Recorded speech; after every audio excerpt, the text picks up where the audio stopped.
Mesdames et messieurs, bonsoir. D'abord au chapitre des mesures législatives et réglementaires. Sur le rapport du ministre de la Sécurité et de la Protection civile, le Conseil des ministres a adopté A. Un projet d'ordonnance portant création de la Direction générale de la police nationale. La Direction générale de la police nationale a été créée par l'ordonnance numéro 04026 PRM du 16 septembre 2004 avec pour mission d'élaborer et d'assurer la mise en œuvre des éléments de la politique nationale dans le domaine du maintien de l'ordre et de la sécurité publique et de prêter son concours à l'exécution des lois et des règlements.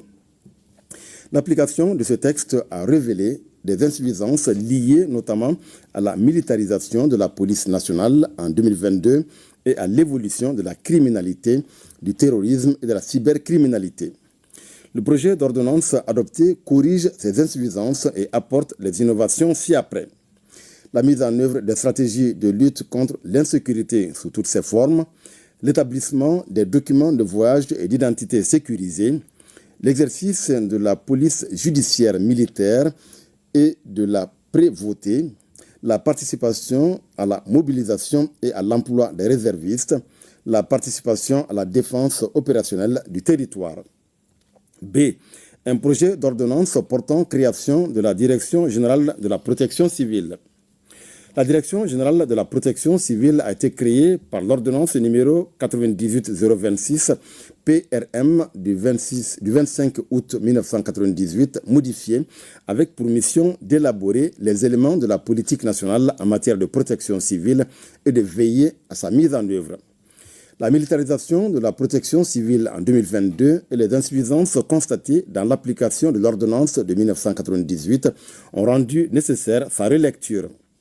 Le projet d'ordonnance adopté prend en compte la réforme intervenue en 2022 et corrige les insuffisances à travers, entre autres, l'introduction de la promotion des activités de recherche dans les missions de la protection civile, la précision du commandement des opérations de secours et de sauvetage en cas de crise ou catastrophe, la participation de la protection civile à la défense opérationnelle du territoire, la participation de la protection civile à la mobilisation et à l'emploi des réservistes, la participation de la protection civile à la fourniture du renseignement dans le cadre des renseignements généraux, la participation de la protection civile aux missions de sécurisation.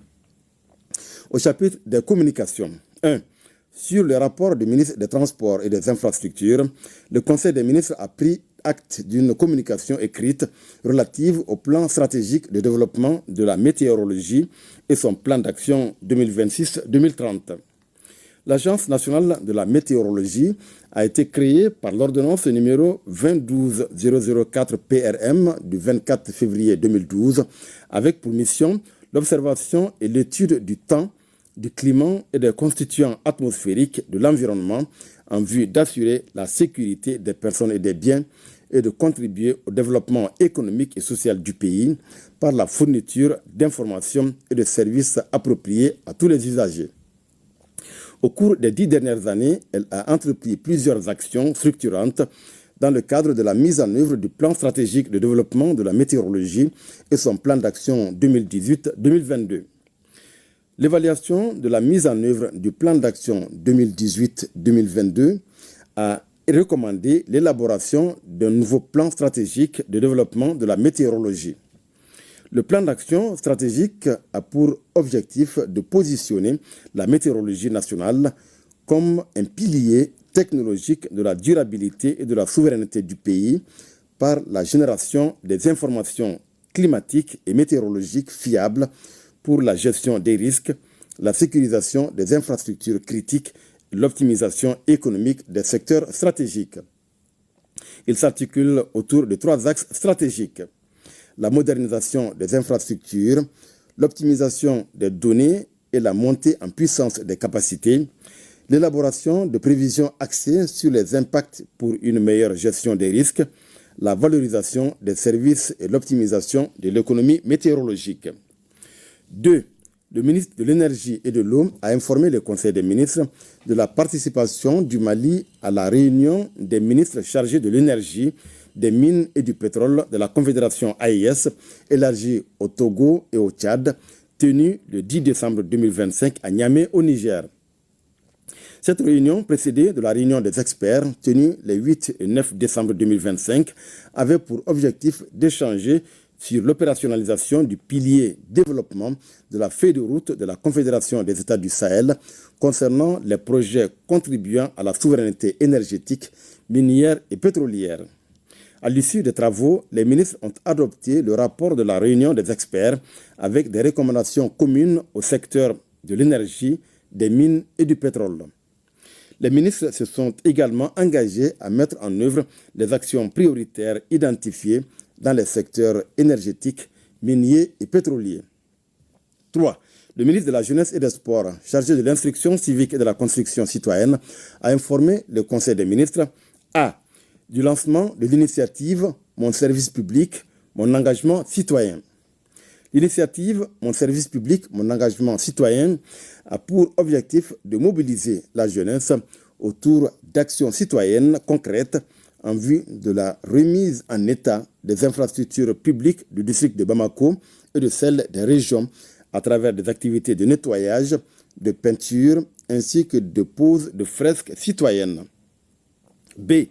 De l'organisation d'une journée d'appropriation des symboles de l'État par les jeunes citoyens. Le ministère de la Jeunesse et des Sports, chargé de l'instruction civique et de la construction citoyenne, a organisé le 17 décembre 2025, en faveur des jeunes citoyens, une journée d'appropriation des symboles de l'État. Cette journée avait pour objectif de mettre les jeunes au cœur d'une démarche participative pour découvrir, comprendre, protéger et valoriser ces symboles. 4. Le ministre de l'Agriculture a informé le Conseil des ministres des conclusions de la deuxième édition de la Journée mondiale des sols, tenue le 10 décembre 2025. Cette deuxième édition, placée sous le thème « Des sols sains pour des villes saines », a mis en lumière le rôle d'une gestion durable des sols pour des villes résilientes, la biodiversité et la sécurité alimentaire et nutritionnelle. La Journée mondiale des sols a permis, entre autres, de renforcer la visibilité et de valoriser les innovations scientifiques et technologiques, de lancer officiellement une plateforme nationale multi-acteurs dédiée à la santé des sols, de diffuser des messages de sensibilisation sur le rôle central des sols dans la sécurité alimentaire et la résilience climatique, de distribuer des engrais subventionnés à 82 745 exploitants, dont 20 922 femmes, de surcreuser une mare dans la région de Kidal, de remettre 710 équipements agricoles à des exploitants. 5. Le ministre de la Promotion de la Femme, de l'Enfant et de la Famille a informé le Conseil des ministres de la participation du Mali à la 46e session ordinaire du Comité africain d'experts sur les droits et le bien-être de l'enfant, couplé au 35e anniversaire de l'adoption de la Charte africaine des droits et du bien-être de l'enfant, tenue du 26 novembre au 6 décembre 2025 à Mazirou, au royaume de Lesotho. La délégation comprenait les représentants des ministères de la promotion de la femme, de l'enfant et de la famille, de l'administration territoriale et de la décentralisation, de la justice et des droits de l'homme, des affaires étrangères et de la coopération internationale, ainsi que de l'éducation nationale. La consultation avec le Comité africain d'experts sur les droits et le bien-être de l'enfant a permis à la délégation de présenter les progrès réalisés, les défis et les perspectives en matière de promotion et de protection des droits de l'enfant au Mali. À l'issue des échanges, le comité, qui se réjouit des avancées et des perspectives en matière de protection des droits de l'enfant, a réaffirmé sa disponibilité à accompagner les autorités à faire face aux nombreux défis. En marge de cette session, la délégation malienne a participé au panel d'échange et de partage d'expériences sur la coordination, la mise en œuvre et le suivi de la Charte africaine des droits et du bien-être de l'enfant. 6. Le ministre de l'Élevage et de la Pêche a informé le Conseil des ministres A. de la tenue de la 4e édition des Journées du Poisson du Mali du 11 au 13 décembre 2025 à Bamako. Cette 4e édition a été un espace d'échange, de promotion, d'information et de sensibilisation sur la filière poisson et son rôle dans la sécurité alimentaire et nutritionnelle dans notre pays. Les journées du poisson ont été marquées, entre autres, par la foire exposition de différents types de poissons avec le savoir-faire des acteurs et des institutions, des conférences débats sur des thèmes d'actualité pour le sous-secteur de la pêche et de l'aquaculture, la remise de 200 tonnes d'aliments poissons dans le cadre de la mise en œuvre du plan de réponse pour l'année 2025. B. Du lancement officiel de la campagne nationale de vaccination du cheptel 2025-2026. Cette vaccination vise principalement certaines maladies prioritaires du réseau de surveillance épidémiologique et d'autres maladies animales. L'objectif de cette campagne est de vacciner 83 426 958 têtes d'animaux et de volailles, conformément aux prévisions triennales du plan de campagne agricole harmonisé et consolidé pour réduire l'incidence des maladies ciblées.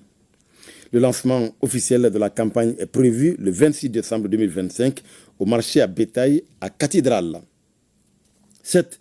Le ministre de la Santé et du Développement social a informé le Conseil des ministres de la situation épidémiologique du pays, marquée notamment par une augmentation du nombre de cas confirmés de dengue comparé à celui de la semaine écoulée.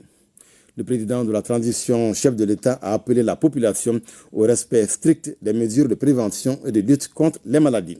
Voilà, Barakissa, ce qu'il fallait retenir du communiqué du Conseil des ministres de ce vendredi.